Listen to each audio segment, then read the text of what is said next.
About every 20 hours. I use a rubber O-ring for the ring. These two screws off here, back, piston it right out, slide it right back in.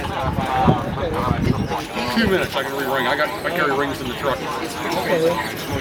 I try to make all my, I have a bunch of different ones. I try to use the same piston diameter for all of them so I can use the same ring. The rings made out of rubber? Yeah, these rubber O-rings. They'll release them. Right.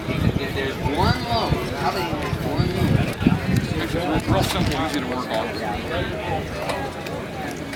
Fire it back up. Use a little fuel.